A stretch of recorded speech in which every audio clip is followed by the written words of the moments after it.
Hey guys, Kevin here, and in this video, I just want to talk about my training and what I'm training in and how I'm going to refer to it going forward.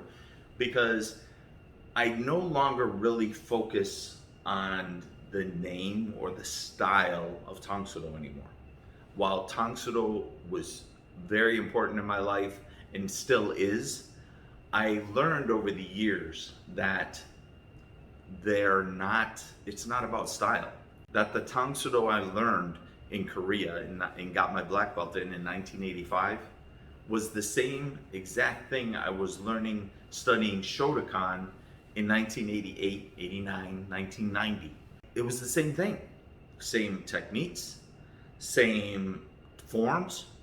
The only differences were slight stylistic differences as far as the way the kicks were done, the fact that the kicks weren't so high, they weren't head height. Korean forms of martial arts are very kick oriented and focus on head hunting, kicking to the head. And those two styles, Tang Soo Do and Shotokan, were the same as Chung Do Kwan, Tae Kwon Do, that I learned in 2008. While Chung Do Kwan was a little bit different, it was Tae Kwon Do, like it had gone Chung Do Kwan at 2008, totally Tae Kwon Do. But when I started researching, that's where I came across Grandmaster Wan Kuk Lee and started looking into his background and realized that he was actually the first Tang Soo Do master. He brought Shotokan karate to Korea and started teaching martial arts in Korea after World War II and after the Japanese occupation. And he was the first to use the word Tang Soo Do because that was the Korean translation of the word karate do. Wan Kuk Lee was the first person to teach Tang Soo Do karate in Korea, the first Tang Soo Do master. And then Hwang Ki was not the founder of Tang Soo Do. He was a pioneer of Tang Soo Do and evolved it further and took it over and evolved it eventually into what the art is now known as Subak Do. When I started researching Chung Do Kwan, I realized that there are original schools in the art of Chung Do Kwan that stayed with the traditional ways. They didn't go the route of Taekwondo and fall under the Taekwondo banner. They wanted to keep it the way it originally was. And the original Chung Do Kwan is the same as the Shotokan I learned and the Tang Soo Do I learned. Same techniques, same forms. They all use the Pian forms. They all use the Kicho forms. And they're the same. The only difference is the name and little stylistic differences based on the instructor. Once I learned all this, I stopped focusing on style name. And by researching all these different styles, it just all blended together. And I realized that the style name doesn't matter. It's all about training in the art of karate. That's what we do. That's what I do. And that's how I looked at it from that point going forward. And I struggled with it for a while because I was so attached to the name Tang Soo Do for so long. And I made a promise to my late instructor, Master Yun Tak Bong, to pass on what he had taught me and pass on the art of Tang Soo Do. So I had a hard time kind of breaking from that Tang Soo Do identification. But now getting older, since doing that and since seeing that all of these are the same and that styles really are irrelevant, that shouldn't be the focus, it's the art of karate that is the important thing.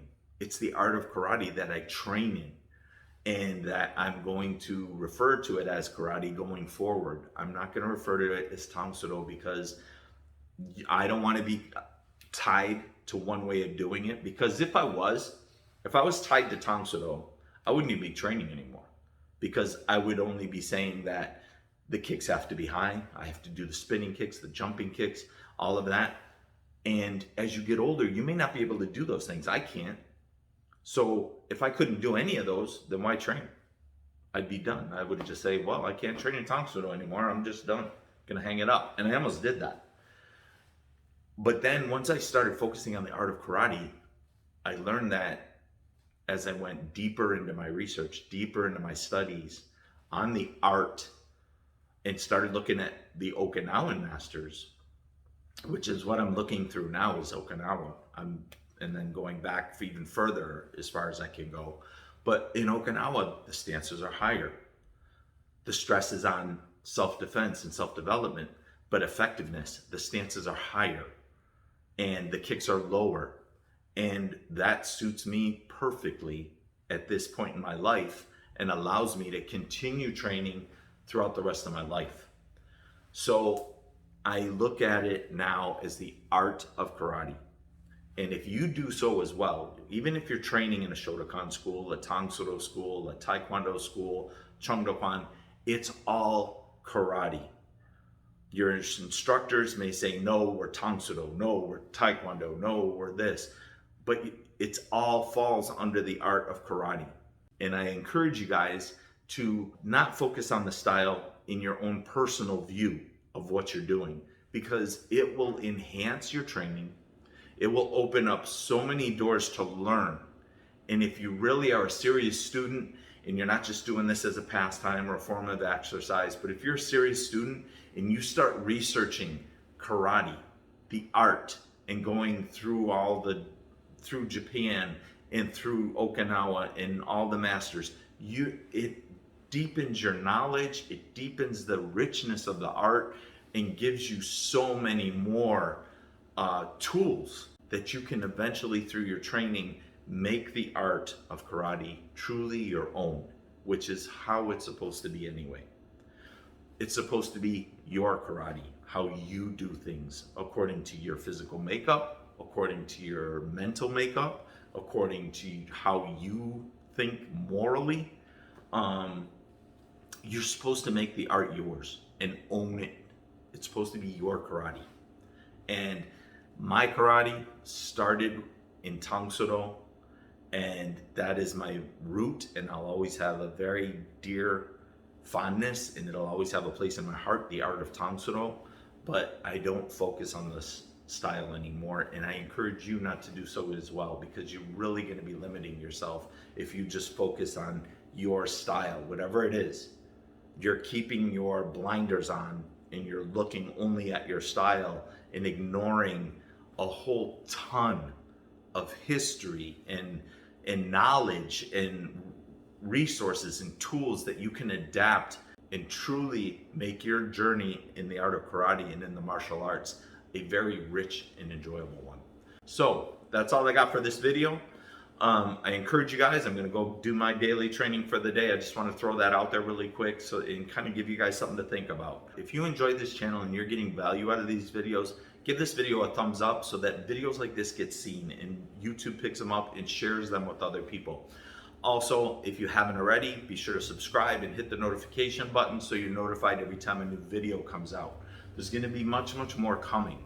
And it's going to be focused on my training, the way I train now, the way I do my art of karate. And it's for self-defense, self-development, and to be a warrior in life. So until next video, God bless, train hard, stay focused, stay safe, and don't ever quit. God bless.